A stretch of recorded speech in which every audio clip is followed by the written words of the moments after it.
Okay, cool. I think we'll get started, and other people may join as we go along.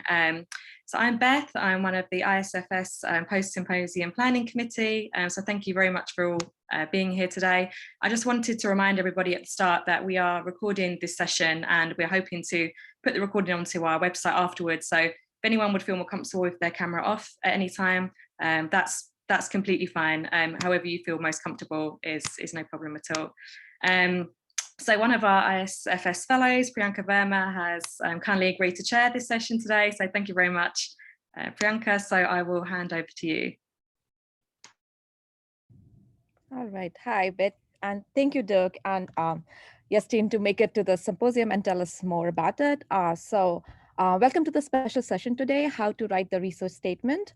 We know that research statement can be a really tricky component of the faculty and fellowship application. And the aim of the session is to offer advice on this, as many of you would be applying or will be soon applying to faculty positions. So as I said, we are all excited to have Drs. Dirk Remus and Iestyn Whitehouse, both PIs at the Sloan Kettering Institute, who have kindly agreed to lead the session today and have experience talking about this topic. So the plan would be that they'll be talking to us for 40 minutes or so, and we'll have plenty of time for questions in the end. And do feel free to write your questions in the chat as you think of it, and we will save them for the end. With that, I will hand over to Dirk and Iestyn, and thank you both for very much to make it to the session. Yeah. Hello. Thank you for having us. Maybe I should share my screen and start. So we prepared a little PowerPoint presentation for you guys. We've deliberately kept it brief because we sort of hope to have a good question and answer session. Present view. What do I want to do?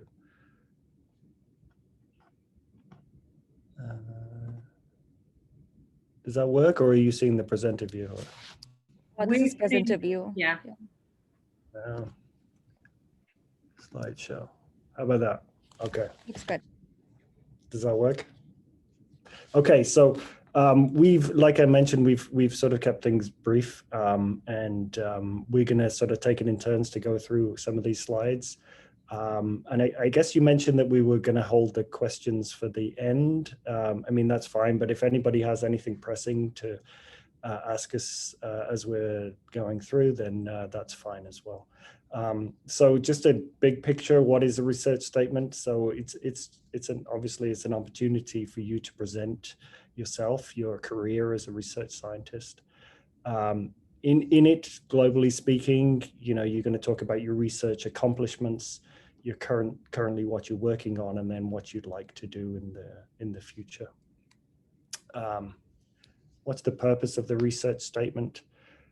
So from your perspective, it's an opportunity for you to basically talk to the hiring committee, and you need to convince them that you're going to be beneficial to the program and the institution. So, what are you going to offer them?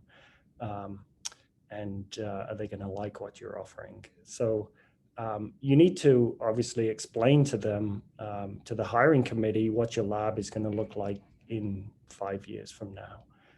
We'll get a little bit more into detail in a little bit about that. So hopefully you're going to be well funded, you're going to be productive, vibrant, and you're going to integrate well in the department and the institution as well. And then, in this statement as well, obviously some of your past research should do this, but in your statement, it's an opportunity to hopefully show them that you can think creatively and also independently, so you can basically drive your research over the next many decades. And then it's also an opportunity for you to demonstrate, scientific scholarship and grantsmanship. Can you write and explain ideas effectively to other people? So from the hiring committee's perspective, they don't want to invest in somebody who's going to fail, right? And so they are obviously looking out for certain things which red flags in terms of, being able to imagine how this person's going to be doing over the next 5 or 10 years. The institution is obviously looking for somebody who's going to be able to, bring prestige to their program, that hopefully they're going to be able to publish a lot of interesting papers. And then as the committee's also, as scientists, we're looking for colleagues. So somebody who's going to be able to come in and work effectively with them, not only scientifically, but for many of the other things such as administrative and teaching duties that we also have to fulfill. Okay. So I think Dirk is going to take over now. All right. So further on from what's the point of the research statement, obviously the purpose of it is to introduce yourself. They won't know you necessarily, and so you have to, in a short and concise way, basically tell them who you are, what are your general scientific research interests, what is your pedigree, what have you accomplished so far, what have you been working on in the past, what are your major accomplishments that form the basis basically for the research that you're proposing. As we will outline more, the importance is to have it all in a concise manner. So for reasons that we will explain in a little bit, because obviously these hiring committees have to look at a lot of these applications, so they don't have time to go through pages and pages of your CV. And so therefore it's up to you to basically explain to them what your scientific pedigree is, and how these accomplishments prepare you basically for this particular research proposal that you're stating in the research statement. There's a fine balance that you have to kind of cut here in order to provide a general overview of your research interests. You have to put the research into context. And unlike maybe certain grants application or so, the point of the research statement is not to become too detailed in terms of the technicalities of your research, but it's more important to convey what is the big picture that you're pursuing in the research. And in that regard, it's important, of course, to remember that the people that will evaluate your application are most likely not experts in your field. So therefore, you have to explain to them the big picture. You have to explain to them the context of your research, and you have to explain to them why that particular type of research that you're proposing to do in your field is significant, meaning how will it advance the field, because they won't be able to judge that. So in other words, then, as it's stated here, why is the subject of your research important? It may obviously, if you've been working in a field for some time and you're a postdoc now, obviously you think certain things are important, some things are generally important, others are important for your specific field. So you have to make it clear to somebody who is not from your field, why is your specific research important, and specifically why are the things that you propose to do, why are they significant? How will they advance the field? So not only do you have to put it into context, but you have to then explain what the field will gain from this, from this research that you're proposing. So going hand in hand with that first section where you introduce yourself and basically explain to them what have you done as a graduate student, what have you done as a postdoc, what are the qualifications that you bring to this particular applications. It has to become apparent from your proposal why you in particular are qualified to do this research, why not anybody could do this. These are probably, on the one hand, it's going to be your technical expertise, but on the other hand, like Iestyn pointed out in the previous slide, the proposal or the research statement allows the hiring committee to get an idea of what your creative abilities are and what your ability is to come up with a research plan. What is your grantsmanship like, or your scholarship And so it's therefore, I think this last point here, why you specifically qualified will become clear in two sections. You have a background that prepares you technically, but obviously you have to have good ideas, and those ideas have to be yours. And that's what you have to get across in the context of the research statement. And preferably these are things obviously that should come across very early. But we'll talk a little bit about how to structure the research statement. And then, so we've written here, advertise yourself. That has to be looked at with some grain of salt, because obviously it's an advertisement for you. You tell them how you're specifically qualified, how you are in a unique position to address these research issues that you highlight in the statement. But at the same time, and I think we say that again somewhere later, the research statement is not meant for you to focus on your accomplishments. The hiring committee has an idea about who you are from your CV and from your letters of recommendation. So it's really important, therefore, in the research statement to keep the part about yourself short and concise. It's not the focus of the research statement, but you have to put your position into context. So therefore you start off with this, but you keep it short. They will know from your CV and from your letters who you are and why you are special and why they should make you an offer.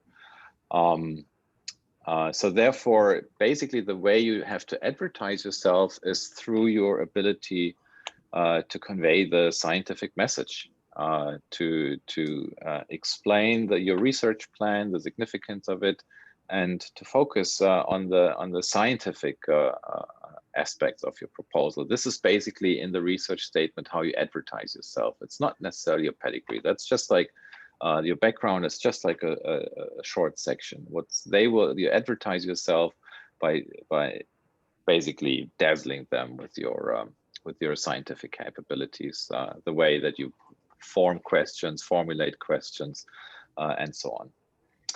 And then, of course, and as Iestyn has touched on already, this research proposal, it shouldn't be incremental.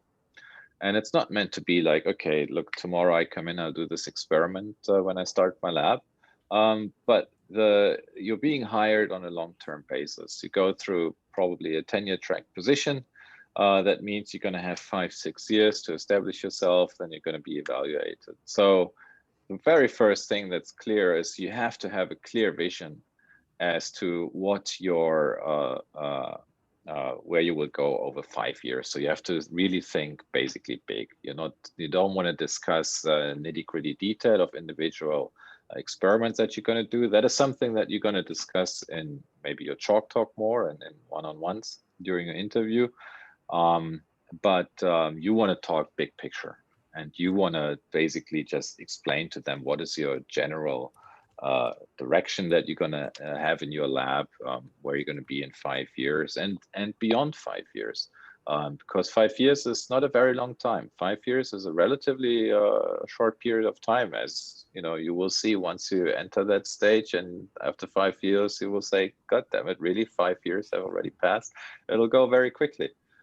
So you can think even further. Basically, what you have to think about and what you have to tell them is that you want to build a research program. What the individual goals are is not so important, but what's important is the general direction. I want to have a lab that pursues questions in this field. And what the individual questions are is not that important, as opposed to like what the general problems are that you hope to tackle. And that should give you a roadmap for the next 5 to 10 years, really. So it's really about thinking big. It's not about nitty-gritty detail of the experimental plan at all. It's all about big picture stuff, research directions that goes into the research statement. So it's not at all, if you've looked at grants or something like that previously, forget about that. That's not how the research statement should be. It needs to just give the hiring committee an idea of what your as a lab will pursue in terms of a whole research program. That's that. I think just to add a little bit to what Dirk was saying is sort of thinking about the way in which the committee are going to be evaluating you. They're also thinking about sort of how you're going to gain independence from your previous boss, and you know, what level of separation is there going to be, and then, you know, related to that is you know, obviously how you're going to be able to secure funding. And you know, if you think about the most successful scientists that you know, they have a clear sort of niche in which they're working in, and they're able to basically market that niche in order to not only publish a whole bunch of interesting papers, but also get funding and draw funding in those things. And if you think about it, it's pretty clear just from looking from the outside what their vision is, you know, what they're interested in and how they drive that forward. And so sort of the idea of that you're able to articulate a bit of that into your research statement to the committee would be a good way of thinking about it, right? So rather than, as Dirk said, thinking about, you know, because as postdocs, you're, I'm sure, thinking about what your next experiment is going to be, and you're very focused on sort of this incremental nature of things. And this is an opportunity to step back a little bit from that and think, you know, what's the big picture? Where will I be in 5 or 10 years? So let's move on to the next slide. Okay. So who's going to read the research, your proposal? So many institutions, us included, have a search committee. The search committee can be very broad or very focused depending on what they're interested in. So it's in molecular biology at Sloan Kettering. Our search committee is pretty much made up of pretty much all the faculty. There's only 12 of us in molecular biology, or 14, I forget. So we get together and we will evaluate most of the proposals. We do have a pre-screening committee where we sort of go through and we will triage, like 3 or 4 of us will go through and triage down to, you know, typically on it per year, we'll get about 80 to 100 applications. We will cut that down to about 20 or so applications, and then those will be passed out to the remainder of the faculty here, and then we'll get together and decide who are the top candidates. So, but that's specific to molecular biology at Sloan Kettering. Different institutions and different programs will do things differently. Some will have a very diverse faculty. Others will have an extremely focused faculty. If they're looking to recruit somebody who's interested in, you know, a specific speciality, they'll try and recruit experts. So the point that we're trying to get across is at the Mall of Bay Plaza talking to strangers and long. The point is you won't necessarily know who is reading your proposal, all right? And it's a good bet that they will not be experts in the field. And so don't make the assumption that you're writing to experts, because almost certainly you will not be. So as Dirk mentioned previously, the challenge is going to be to strike the correct balance of accessibility for a general audience, but also you need to have a bit of depth in there for people who actually really know the subject area in the field. And this is a really challenging part of putting these things together. It's, you know, I think it's going to be probably the most difficult thing that you encounter. The people who are reading this, obviously you're interested in how you're going to integrate into the department. What, you know, are you a specialist in a new technique? Are you going to bring that into the program? How do we imagine that you will collaborate with other people? Like, would you be open to that? Maybe that's something that you can put into the proposal as well. I guess, like I mentioned earlier, don't assume that you know what they're looking for, right? You could apply to a program with a really strong emphasis in RNA biology, for example, and assume that they're looking for another RNA biologist, but that may not be the case. Maybe they want to expand into a completely different area. And, you know, if you try and tailor your application to something that you think they want, then that may not be the best option. It's much better to stick to, you know, who you are and what you want to do, and then hopefully things will fall out. You know, you don't want to, you know, false advertise yourself, and then you could come to a sticky end, I think. And then lastly, don't make the proposal too dense. As someone who's read many of these proposals, you really want to be able to glean the most pertinent information as fast as possible. We typically will, read tens, if not hundreds of these. The last thing you want to be faced with is just a page of text. And so you need to try and think, put yourself in the position of the person who's reviewing these, and think how you can make your writing and your experiments and your plan as accessible as possible to the people who are reading this. And I know one of the you may think that trying to put everything you possibly can into this research proposal will be to your benefit, and that's often not the case. It's often much better to try and keep things simple, try and keep it accessible, trying to keep it accessible to the general audience. Then hopefully you can make it through this part of the code. Sorry if I can interrupt at this point, because so every different institute, I realized, have a different requirement. I remember Sloan asked for like 7 pages, some institute asked for 3 pages, some for 4. So do you aim always to cover, if it is required 7, you want to make sure that you write 7 pages, or you basically keep it concise and keep it 3 or 4? And what's the kind of impression does it create? I personally 3 or 4. I think maximum, I guess, 5 with references. That's typical. I mean, if an institution specifically recommends 7 pages, then most likely you should make it longer than that. But if an institution says 3 to 4 pages and you put in 7 pages, then that would be a problem, I would think. And it's right. But if it is like up to 5 pages, you can still restrict to 3 pages. And you're fine, I guess. Yeah.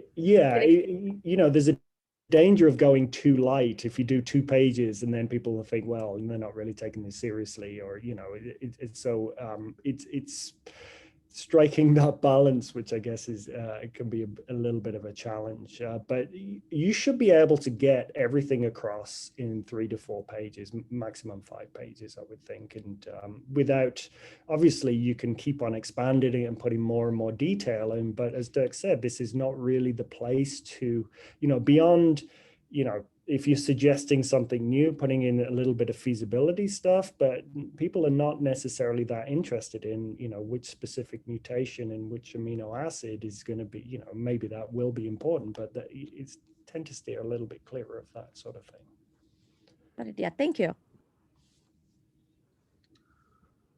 Okay, so after these more general considerations, let's talk a little bit about how to actually structure the research proposal, the written part.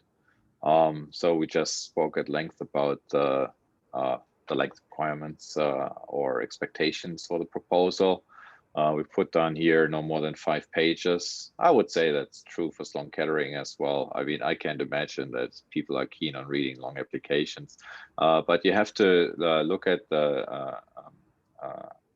carefully at what the rules say, because most likely this is inclusive of figures and references, and not just the proposal part itself. So generally 5 pages, I think, including references and figures is kind of what you should be aiming for. Again, it's important to consider you're going to be one of many applicants. A select committee will have to screen all these applications. You're doing them a favor by being concise, precise, and giving them a clear idea of what you're doing in as short a time as possible. Okay, something that should be obvious, but that may not necessarily be, is write it carefully. By that, put some effort into it, because they will judge you basically on how you formulate your scientific hypotheses and how you are able of putting your proposed research into context, how you convey the significance of that research. This is the first written piece that the committee and your potential future colleagues will get an idea about, like, who you are and what you are capable of as a creative writer, as a creative thinker. So it's really a place for you to showcase your ability to formulate your work, and that's of course something that's important. For example, they will expect you to apply for grants. They will hire you thinking that you can apply for grants. So hopefully you'll be able to write a good grant. And so if you can write well, if you can express your ideas well, then it will give them more confidence that this is a person that has a good grantsmanship, hopefully, or at least the potential for that. Okay. To start off the summary, the statement, you want to include a very short summary. So again, picture yourself there. There's a committee, like we do it at Sloan with a little subcommittee that screens first all the applications. They have to weigh the applications against each other. They have to remember which name is associated with which kind of research and so on. So you want to give the reviewers the opportunity to very quickly get the essential information that they need in this very first early selection process. So an introductory paragraph, a summary paragraph, you may call it an abstract or whatever, that is definitely useful. That is useful to the reviewing committee. And that should be very short. It should just be a paragraph, really, not more than half a page, definitely. Like it says here, it should provide the committee with the essential information that's required to screen application in the early phase. And it should have in it, what is your stated research goals? What is the significance of your research? Why is it special? And what are the approaches generally that you're going to use? So it's very brief. It's just a couple sentences, but it should be, give the reviewers all the essential information to basically know what this application is about and to remind them also when they go back and look at it. Pay attention to layout. So if you look at some grant applications, maybe you've seen, you try to put as much in there as you can with very narrow spacing, everything small, font. And I think that generally it would be important to not crowd the pages too much. So basically create some space, use paragraphs that are clearly separated from one another, and use section headings to orient the reviewer. The purpose of all of this is really to help orient the reviewer, so that the reviewer can go back and then he or she can quickly see what were the important points in the applications, and it just helps really screening the application tremendously if it provides a clear visual overview, because they have to go through these applications, look at them again, discuss them, maybe present individual applications to the rest of the selection committee. So you really do them in favor by being very clear in the layout. And have breaks in there, and so that they can see what are the individual sections that are relevant to your application. Figures and illustrations, I find those very useful.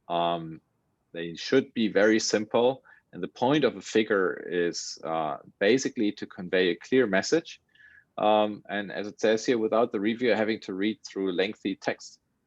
So again, it is something about, you have to consider that the selection committee has to go through a lot of applications. And if you see a figure, you may immediately be able to figure out, again, what was this application about? What were the major goals here?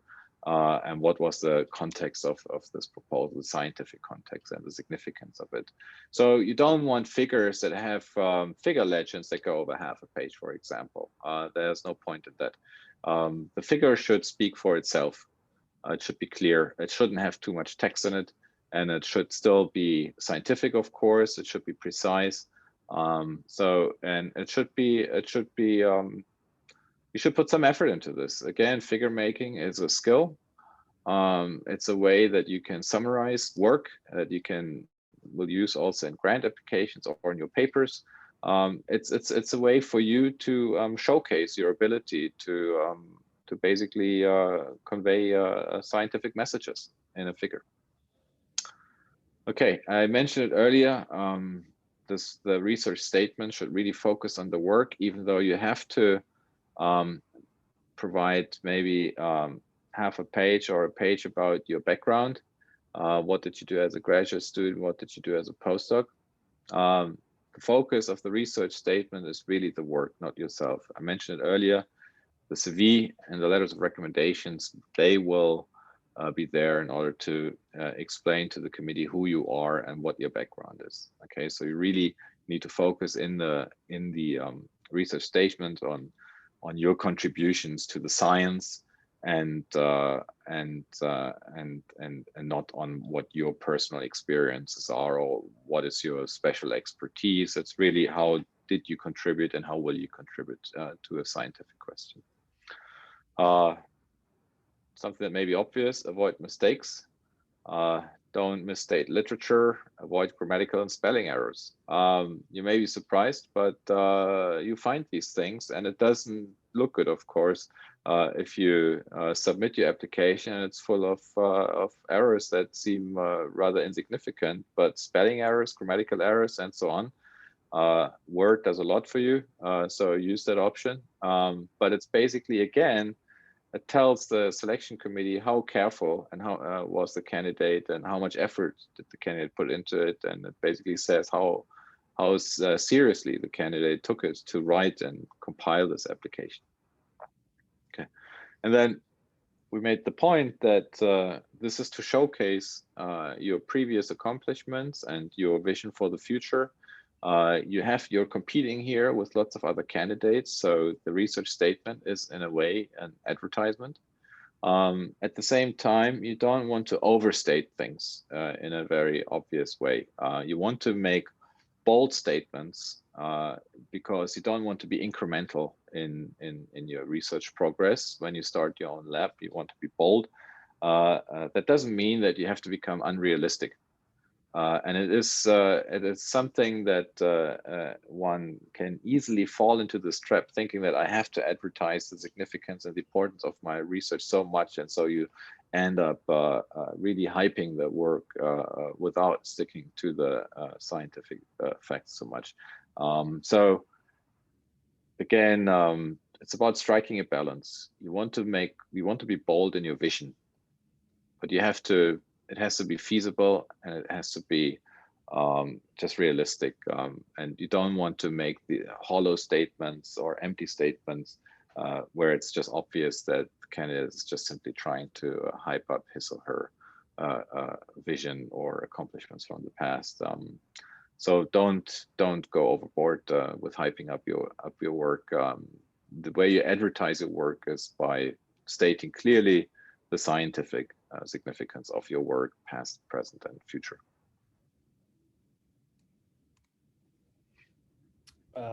Okay, so we thought we'd break it down into a little bit more detail.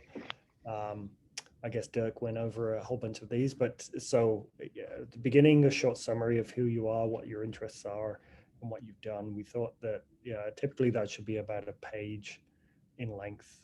So that's the intro that hopefully everybody's going to read, and then the next 2 to 3 pages you're going to prioritize what you're going to do. So ideally you want to have 2 to 3 aims, and typically you want to lay it out in terms of aims because that's how you write grants, and that's an obvious way for the review committee to assess if this were a grant and you were to flesh it out a little bit more. Would it be a fundable grant, or is this something that's going to fly in sort of because everybody's used to reading R01 grants, for example. And in saying that, if you've got 2 to 3 aims, you need to prioritize those aims. So if you think realistically, what's the thing that you really want to do? What's the biggest, most important project? You want to put that first, typically. Now, as a challenge in working on in sort of writing this, you need to obviously talk about feasibility. And, if you want to propose something which is radically new and different, then you're going to face this hurdle of is it feasible? And obviously that's going to be a challenge that you're going to have to face. But so you need there to put in enough specificity to convince the reviewers that, it's going to work. But you're limited in space because you've obviously got to write about other things, so you don't really want to make it too superficial as well. And so we can't really tell you how to do that, but just things to bear in mind when you're writing that. and like we mentioned earlier, that many of the reviewers who are going to read this are not going to be experts in your work.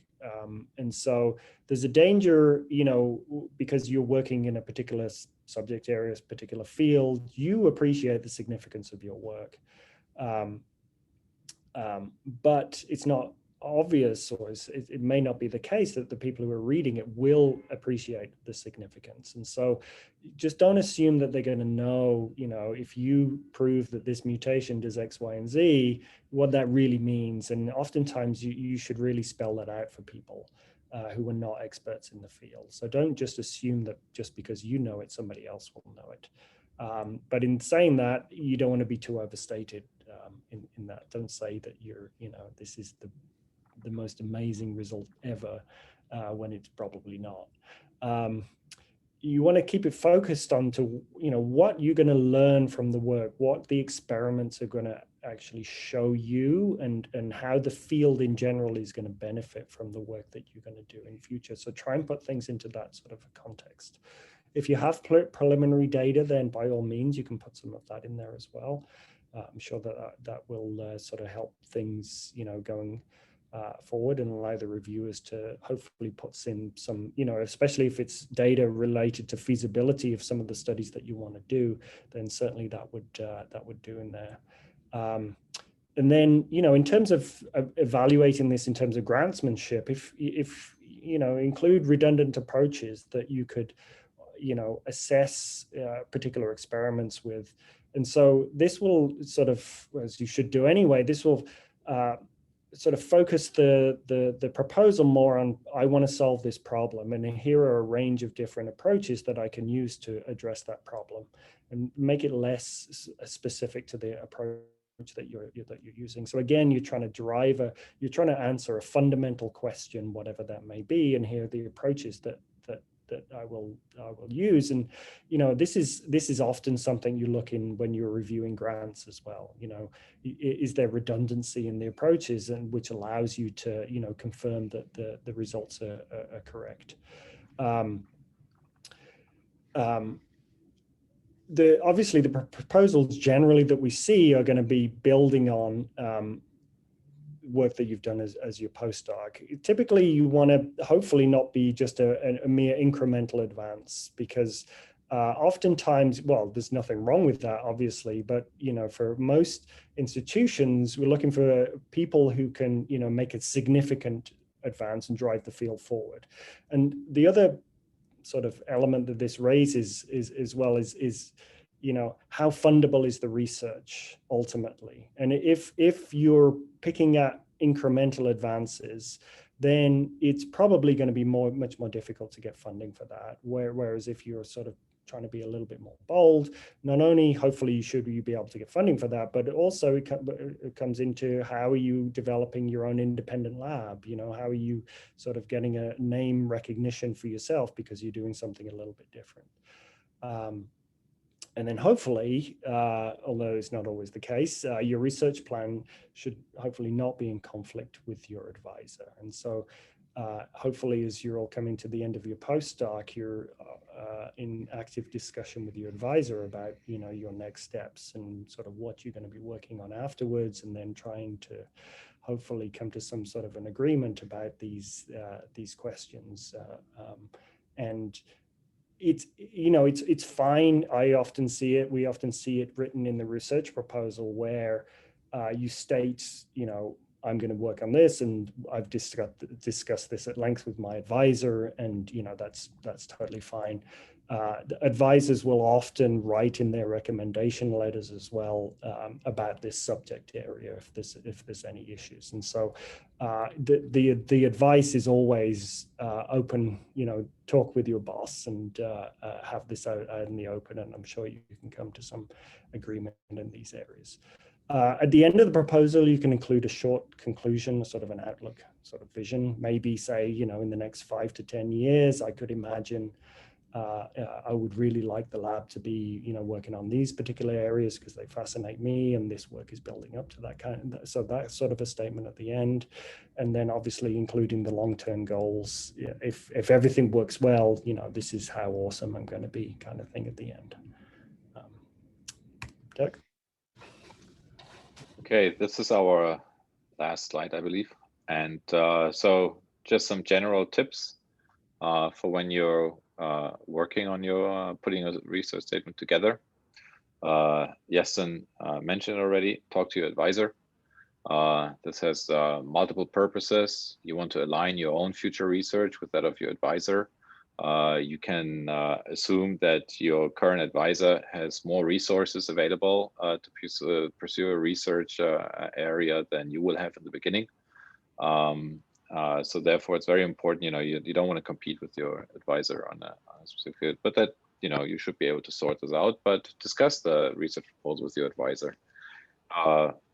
Above that, your advisor also has some experience, of course, with how to put a research statement together. So get the advice from your advisor, basically, rather than, instead of just like meaning to align your research with him or her.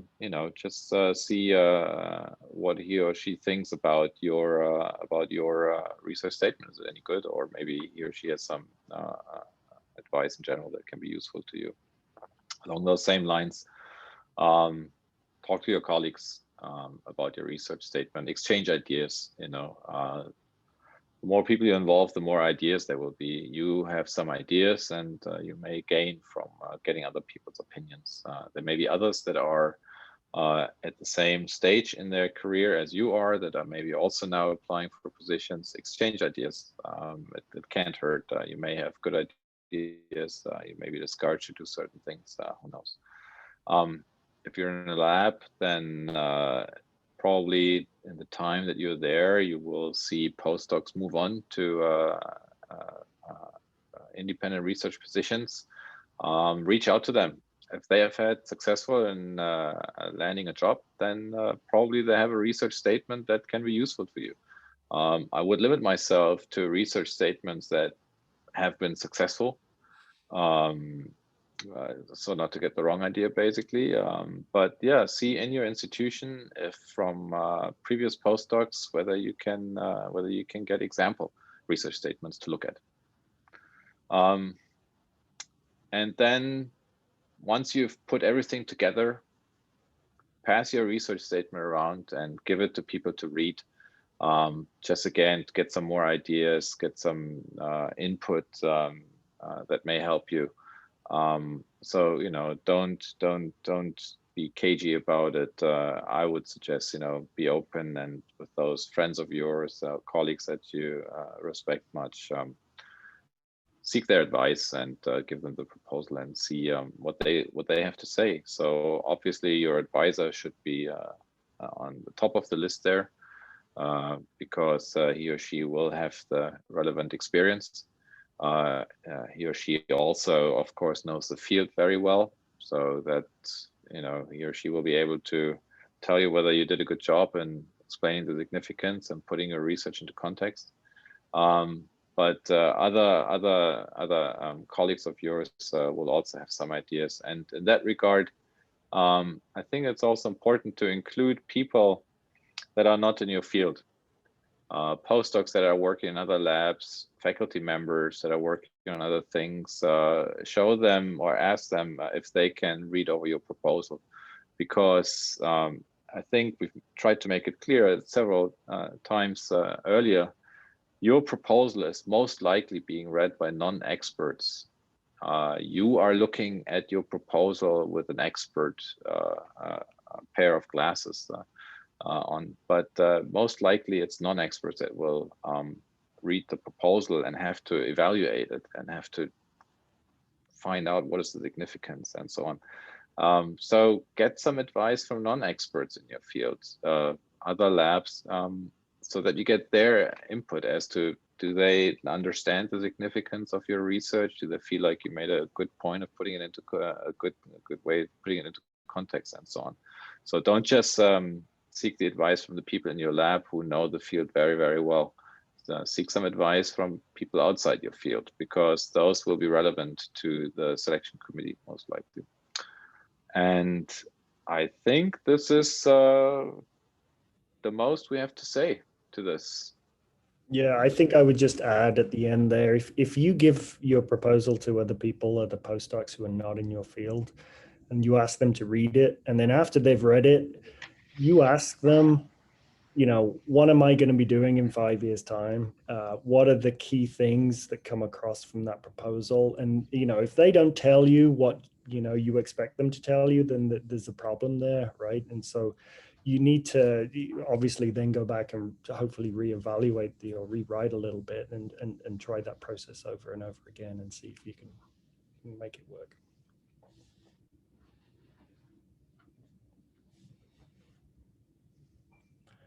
All right. That's it from us, I think. That is Right. it from us. Yeah, thank you so much. This was really informative.